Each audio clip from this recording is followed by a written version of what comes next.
Olá, meus amigos, olá, minhas amigas do Legislação Integrada. Aqui quem fala é o professor Bruno Valente. Nossa conversa de hoje é sobre o informativo de número 1142 do STF. E antes de começar aquele convite, se inscreve no nosso canal, seja no Spotify, Deezer, Apple Podcasts, Google Podcasts ou YouTube, e ativa o sininho para ficar sabendo sempre que tiver novidade. Nos segue também no Instagram, @legislação_integrada, e compartilha com aquele amigo esse episódio, que ajuda demais, fortalece nosso projeto, e você também pode compartilhar, por exemplo, na sua rede social, naquele grupo de WhatsApp. Como o informativo de hoje é curtinho, eu vou fazer já aquele convite muito especial. Acesse legislaçãointegrada.com.br e vem conhecer o Clube da Lei, nosso clube de membros que dá acesso a todos os materiais de lei seca e jurisprudência do Legislação Integrada e a mais de 100 planos de leitura. Tudo que você precisa para um estudo completo, atualizado e organizado de lei seca e jurisprudência. Então vem fazer parte e vem também publicar com a gente, vem conhecer a Editora Integrada. Você vai ver que é mais fácil do que você imagina e que vai ser um baita diferencial em uma futura prova de títulos.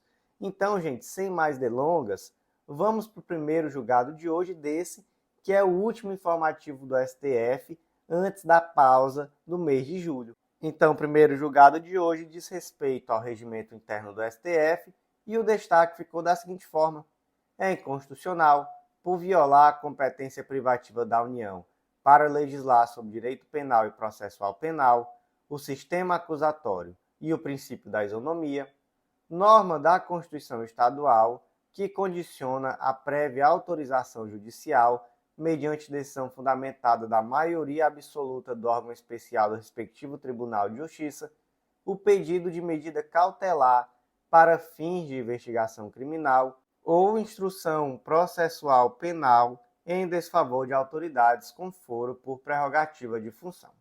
Então vamos lá, a questão aqui diz respeito ao artigo 46 da Constituição do Estado de Goiás. O que ela previu?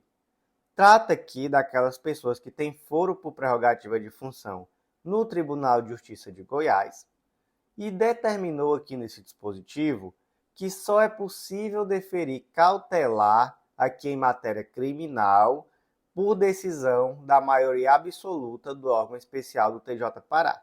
Então suponha, por exemplo, que determinado prefeito de algum município lá do estado de Goiás está respondendo a uma ação penal. E há um pedido de prisão preventiva, ou então de qualquer outra cautelar aí que vier na sua cabeça.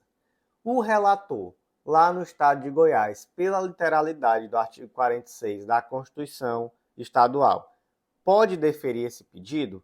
Gente, não pode pela literalidade, porque esse pedido ele tem que ser atendido por um pedido da maioria absoluta dos membros do órgão especial do TJ Goiás. Essa previsão é constitucional, gente? Não é constitucional de forma alguma. E antes de pensar aqui no ponto de vista formal, vamos para o ponto de vista prático. Imagina nessa situação, sempre que houver uma ação penal contra alguém com prerrogativa de foro no TJ Goiás, e aí há um pedido de cautelar, e sempre esse pedido de cautelar vai ter que passar pela Corte Especial, gente, isso daqui traria um problema de efetividade gigante, até porque, muitas vezes, esses pedidos têm que ser apreciados de forma rápida, de forma sigilosa.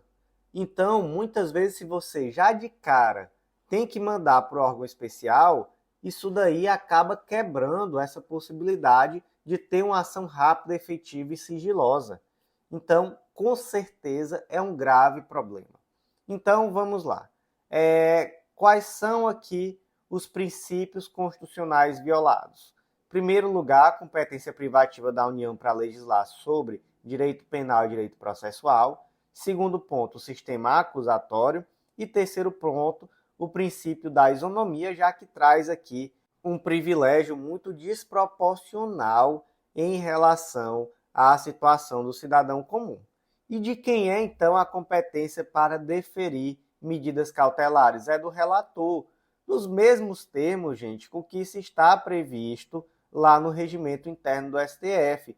Então, vamos aqui para os dispositivos principais do regimento interno do STF sobre esse ponto. Artigo 21, inciso 5º, é a atribuição do relator determinar em caso de urgência, as medidas do inciso anterior, submetendo-se imediatamente ao plenário ou à respectiva turma para referendo, preferencialmente em ambiente virtual. Então, veja só, primeiro passa para o relator. O relator pode conceder, e aí depois que ele concede, aí manda para a turma, manda para o plenário, para quem quer que seja, no caso concreto, e preferencialmente em ambiente virtual, até porque vai favorecer uma decisão mais rápida, e temos que lembrar que aqui muitas vezes tratamos de situação de sigilo, né? Então no ambiente virtual também é mais fácil manter esse controle.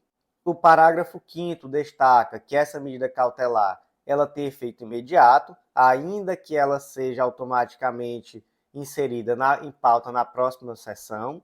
E ainda temos o parágrafo 8º que diz que caso essa medida determinada seja de prisão, aí vai ter que ser necessariamente reavaliado pela turma, pela sessão, pelo plenário, por quem quer que seja, né, no caso concreto, em sessão presencial.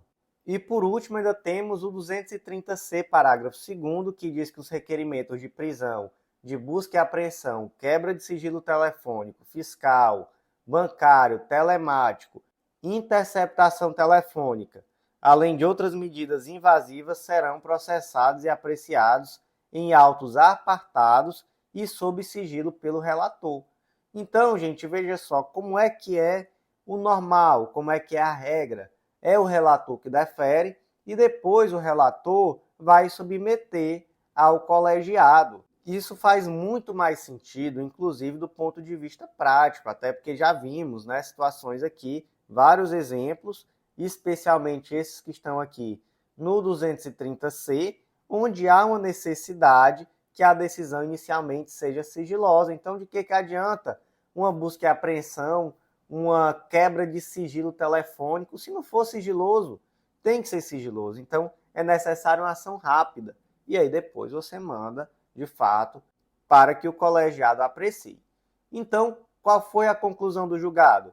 Declarou-se inconstitucional a expressão mediante decisão fundamentada, tomada pela maioria absoluta do órgão especial, e na parte remanescente se deu uma interpretação conforme a Constituição para esclarecer o quê? Que o desembargador relator poderá apreciar monocraticamente as medidas cautelares penais requeridas durante a fase de investigação ou no decorrer da instrução processual, nos casos de urgência e ainda quando sigilosamente se mostrar necessária para assegurar a efetivação da diligência pretendida, ressalvada a obrigatoriedade de referendo pelo órgão colegiado competente em momento oportuno, sobretudo quando resultar em prisão cautelar, mas sempre sem comprometer ou lhe frustrar a execução.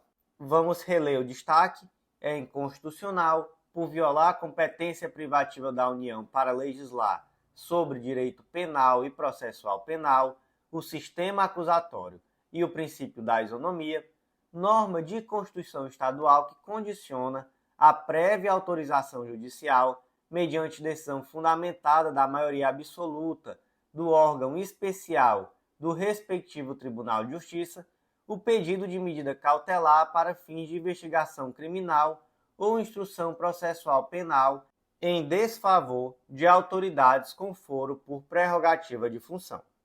O próximo julgado de hoje foi inserido na Lei 9964 de 2000, destaque da seguinte forma: o STF decidiu que a exclusão de contribuintes do Programa de Recuperação Fiscal, REFIS, com base na tese das parcelas ínfimas, é ilegal, pois tal fundamento não está previsto nas hipóteses taxativas da Lei 9964 de 2000, garantindo a manutenção dos direitos dos aderentes que cumprem as normas do programa e reinclusão dos indevidamente excluídos.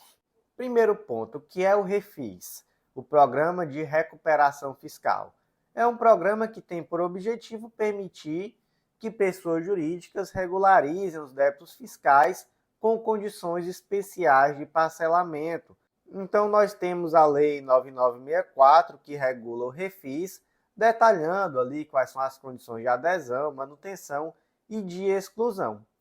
E aí, gente, Vamos aqui para um caso concreto didático, tá? Imagina que a empresa X, ela aderiu ao programa Refis em 2010 para regularizar seus débitos fiscais. Desde a adesão, a empresa vinha pagando mensalmente as parcelas do Refis, entretanto os valores eram muito baixos. Então imagina, por exemplo, que ela tinha uma dívida ali de R$ 1 milhão e ela estava pagando ali um parcelamento de R$ 1.000 por mês. Da mesma forma dessa empresa X, tinha outras empresas que também pagavam ali valores que eram baixos, né, relativamente ao valor total da dívida. E aí, a Procuradoria-Geral da Fazenda Nacional verificou essa situação e aí emitiu um parecer onde ela trouxe a tese das parcelas ínfimas. Ela disse, olha, há aqui algumas empresas que estão pagando um parcelamento que é ínfimo, porque a parcela é tão pequena que não há aqui uma redução minimamente significativa do valor da dívida. E aí, utilizando-se desse parecer, essa empresa X, assim como outras que estavam na mesma situação, foram excluídas do Refis. E aí se pergunta, essa tese das parcelas ínfimas, ela pode prevalecer? Ou, em outros termos, seria possível excluir essa empresa e as outras na mesma situação do Refis com base nessa tese das parcelas ínfimas? Gente, não é possível. Por que não é possível? Porque o artigo 5º, inciso 2 da Lei 9964 de 2000 traz expressamente o que é inadimplência no âmbito do Refis.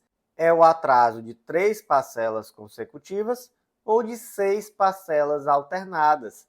Então, se a empresa está cumprindo de forma certinha aquilo que foi convencionado, ela não pode ser excluída porque ela não está inadimplente. Professor, e a única possibilidade de exclusão é a inadimplência? Não, não é. Mas há um rol taxativo no artigo 5º da Lei 9964. Então, por exemplo, temos a situação onde há falência, extinção, liquidação. Temos, por exemplo, a possibilidade de exclusão quando há prática de algum procedimento tendente a subtrair receita do optante mediante simulação, inaptidão. Então, assim, temos algumas possibilidades, mas todas são taxativas, né? Um rol taxativo lá no artigo 5º, e não é possível a exclusão fora das hipóteses desse rol.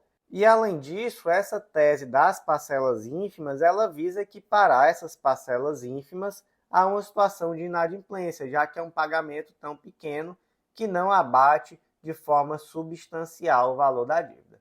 Então, foi aqui referendada a medida cautelar que já tinha sido concedida e, por meio dessa medida cautelar, se excluiu, né, se vedou essa tese das parcelas ínfimas, também pode ser chamada das parcelas impagáveis, aqui no âmbito do Refis 1, e se determinou a reinclusão daqueles contribuintes adimplentes e de boa-fé. E aqui o último argumento que veio na decisão, só para não passar batido, para se cair ali em uma prova subjetiva, por exemplo, você gabaritar, é necessário trazer que essa nova posição surpreendeu os administrados, então frustrou suas legítimas expectativas, já que eles estavam ali cumprindo de forma correta aquilo que tinha sido acordado. Então, esse é um ponto muito importante, né, desse julgado, a questão da violação da boa-fé objetiva com a frustração de legítimas expectativas. Então, como é que ficou o destaque? Em sede cautelar, o STF decidiu que a exclusão de contribuintes do programa Refis com base na tese das parcelas ínfimas é ilegal, pois tal fundamento não está previsto nas hipóteses taxativas da Lei 9964 de 2000, garantindo assim a manutenção dos direitos dos aderentes que cumprem as normas do programa e a reinclusão dos indevidamente excluídos. Meus amigos, por hoje foi isso, informativo curtinho, último informativo do STF antes da pausa do mês de julho, e eu agradeço muito a você que ouviu até o final. Não deixe de curtir, compartilhar com aquele amigo que tem interesse nesse tipo de conteúdo, marca a gente lá no Instagram, por exemplo, mostra que está ouvindo deixa aquele depoimento especial dizendo o que você acha desse nosso projeto. E é isso, gente. Eu agradeço muito a você que ouviu até o final e até a próxima.